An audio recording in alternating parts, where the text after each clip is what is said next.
আমি কি দিয়া বুঝাইতাম? আম পাতা, জাম পাতা, বড়ই পাতার কোনো অভাব নাই। কোনো পাতা দিয়া বড়ই, কোনো পাতা দিয়া গরম জল করে না। বড়ই পাতার পানি দিয়া কেন গরম জলটা করে? আম পাতা কি দোষ করলো? জাম পাতা কি দোষ করলো?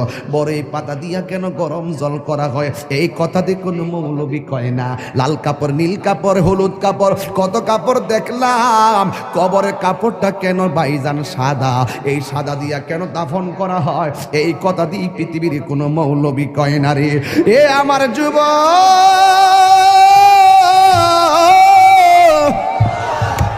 কি দিয়া বুঝাবো কবরটা কেমন ডেঞ্জারাস? কি দিয়া বুঝাবো মরণটা কত কঠিন? কি দিয়া বুঝাবো তাহিরের একটা দিন চলে যাওয়া মানে হলো আমার জীবন থেকে চিরদিনের জন্য দিনটা চলে গেছে। কোটি টাকা দিয়েও এই ঘন্টার সময়টা আনতে পারতাম না। এখন আমি শ্বাস ফালাইতাছি, একটা টাকা বিল দেওয়া লাগে না। নদীর পারে হাওয়া খাই, বিল দেওয়া লাগে না। পল্লী বিদ্যুতের ফ্যান বাতাস খাইলে বিল দেওয়া লাগে। আইসিইউতে ঢুকা গেলে দিনে 50,000 টাকা গোনা লাগে। আমার আল্লাহ যে কত নিয়ামতের বাতাস আমরা ঢুকাইতেছে, বাইরে কইরাইতেছে, একটা টাকা বিল নেই না। আল্লাহ কয় বিল লাগতো না, শুধুমাত্র তোরা 5 বার আইসা কপালটার মাটির মধ্যে লাগাইয়া দিবি। সুবহান রাব্বিয়াল আলা বলবি। দুনিয়ার মালিকের ডিউটি 20 দিন না করলে 20 দিনের বেতন কাটা। আর আমার আল্লাহ তোরে হাজিরা দিছে দৈনিক 5 বার। 1 মাসও হাজিরা দেও না, 2 মাসও দেও না, মাঝে মাঝে সিটারি হাজিরা দাও। কিন্তু আমার আল্লাহ ইচ্ছা করলে তোমার গলার মধ্যে কাটা লাগাইয়া আমার আল্লাহ রিজিকটারে বন্ধ করে দিতে পারে। এরপরও আমার আল্লাহ রিজিক বন্ধ করে না কেন জানো নি? কারণ হলো আমার আল্লাহ কয় আমি আল্লাহ তোরে মায়া কইরা বানাইছি, মায়া লাগে। আপনি আল্লাহরে বলবেন আল্লাহ, আল্লাহ গো, আল্লাহ গো। এই দুনিয়ায় বিপদে পড়লে কত মানুষ তোরে সহযোগিতা করে, কিন্তু হাসরের ময়দানে কেউ কাউকে চাইবে না। আমার আল্লাহ জবানটারে বন্ধ কইরা আল্লাহ ওই হাতের সাক্ষী হাত দিবে, পায়ের সাক্ষী পা দিবে। কিছু কিছু মানুষ আমল নামা নেওয়ার জন্য পাগল হয়ে যাবে। আল্লাহ এই আযাব আর সহ্য হয় না, তাড়াতাড়ি ওই তো জান্নাত দাও নাইলে জাহান্নাম দাও, তাড়াতাড়ি আমরা আমল নামা দাও। আল্লাহ বলবে ও ফেরেশতা, এ যখন তাড়াতাড়ি করে তার হাতটারে পেটের ভিতরে ঢুকাই দে। এবার বাম হাতটার পেটের ভিতরে ঢুকাইয়া এই হাতটারে পিছন দিক দিয়ে বাইর করবে। ওই বান্দা বলবে আল্লাহ তোমার কাছে আমল নামা চাইছি, তুমি কেন হাতটার পেটের ভিতরে এত কষ্ট করে ঢুকাইয়া দিলা? আমার তো নারী বুড়ি সিরা গেছে, এই হাতটারে পিছন দিক দিয়ে বাইর করলা। আল্লাহ বলবে তুই না আমল নামা চাইছস, তাহলে পিছন দিক দিয়ে তাকায়া দেখ। এবার ডাক দিয়ে বলবে আল্লাহ আমি তো তাকাইতাম পারি না, পিছনে কি দিছো আমি তো দেখি না। আল্লাহ বলবে ও ফেরেশতারা, ও কি আমল নামা দেখতে চায়, গাটটারে ভাঙ্গা দে। এবার গাটটা ভাঙ্গা পিছন দিক দিয়ে ফিরাইয়া দিব, তাকায়া দেখবো তার হাতের মধ্যে জাহান্নামের টিকিট।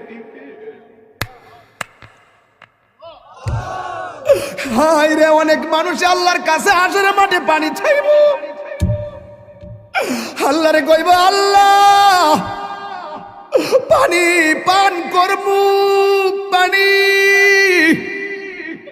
আল্লাহ বলবে নাফরমানদের জন্য জাহান্নামের নিচ থেকে পুষ তুল, পুষ তুইলা দে পানি পান করার জন্য। জাহান্নামের নিচ থেকে পুষ তুলে দেওয়া হবে, ওই পুষগুলো তারা খাইতে থাকবে, সাথে সাথে জিহ্বাটা গলে পড়ে যাবে। আবার খাবার চাইবে, জাক্কুম নামক ফল দেওয়া হবে, গলার মধ্যে যাইয়া আগুনের কুণ্ডলিপি হয়ে যাবে।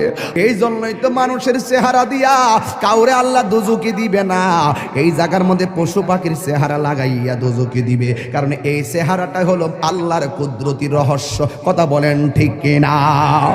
মানুষ হলো আল্লাহর রহস্য। ও যুবক, এই মানুষই আল্লাহ দুনিয়ার দিকে নিব, কত বাহানা কইরা নেয়। ইমানদারের রূহটা যেই মাত্র নিয়ে যাবে, আল্লাহ একটা ফেরেশতারে ডাক দিয়ে বলবে ফেরেশতা জান্নাত থেকে একটা সাদা কাপড় ল। একটা সাদা কাপড় লইব, সাদা কাপড় লইয়া বলবে ইমানদারের কাছে যাও। রূহটা আজরাইলে বের করার সাথে সাথে ওই রূহটারে তুমি কাফন দিয়ে বাইন্ডিং কইরা ফেলাইবা। ও যুবক, এমন ভাবে রূহটারে বাইন্ডিং বাইন্ডিং করব, এমন ভাবে বাইন্ডিং কইরা আসমান দিকে উড়াইয়া লইয়া যাইব, দেখতেই তো বড় ভয় লাগে। এমন ভাবে বুঝি তাহিরিরে বাইন্ডিং করব, এমন ভাবে বুঝি আপনারে বাইন্ডিং করব, দেখলই তো কেমন জানে লাগে, দেখলেই তো কেমন জানে লাগে। এইভাবে বুঝি আমার বাইন্ডিং করব। আল্লাহ বলে আজরাইল, হো আজরাইল রুহুটা লো, আবার কো জান্নাতের ফেরেশতা আমার ইমানদারের রুহুটারে জান্নাতের সাদা কাপড় দিয়া বাইন্ডিং কইরা ফেলাইবি। এবার ফেরেশতা এসে বাইন্ডিং করে কইরা আসমানের দিকে একটা উড়াল মারে। এবার আসমানে যায়, প্রথম আকাশের ফেরেশতা কই, ও ফেরেশতা যাওয়ার সময় দেখছি তোমার কোনো গ্রান নাই, কিন্তু এখন কোথায় থেকে খুশবু আসতেছে? কই এটা হইলো কথার কথা বলতেছে আর কি, যদি বাড়ি উড়ার ইমানদার হয় এমনে বলবে এটা হইলো বাড়ি উড়ার ইমানদারের রুহু লইয়া যাইতেছি। সাথে সাথে প্রথম আকাশের ফেরেশতা এই রুহুটারে সালাম দিব। এবার দ্বিতীয় আসমানে গেলে সালাম দিব, তৃতীয় আকাশে গেলেও সালাম দিব, চতুর্থ আকাশে গেলেও সালাম দিব, পঞ্চম আকাশে গেলেও সালাম দিব, ষষ্ঠ আকাশে গেলেও সালাম দিব, সপ্তম আকাশে গেলেও সালাম দিব রে বাবা। এবার যাওয়ার পরে আমার আল্লাহ ডাক দিয়া কয়, ও ফেরেশতা আর সামনে নিস না, আমি আল্লাহ ইমানদারের জন্য একটা বাড়ি বানাইছি। আর সামনে নিস না গো, আমি আল্লাহ একটা বাড়ি বানাইছি। ওই বাড়িটার নাম কি? বাড়ির নাম হলো, কোরআনের ভাষায় হলো ইল্লিন। এই রুহুটারে ইল্লিনে রাইখা দে। আর এই দিক দিয়া বাড়ি উড়ার এই আমার বাবার বডিটারে বাইন্ডিং করবার লাইগা বাড়ি উড়ার দোকান থেকে সাদা কাপড় আইনা বডিটারে বাইন্ডিং করলো। মানুষ আইব রে এক নজর দকিতে, মানুষ আইব রে। বিষয়টা দিছেন খুব কঠিন। মানুষ আইব রে এক নজর দেখিতে, মানুষ আইব রে।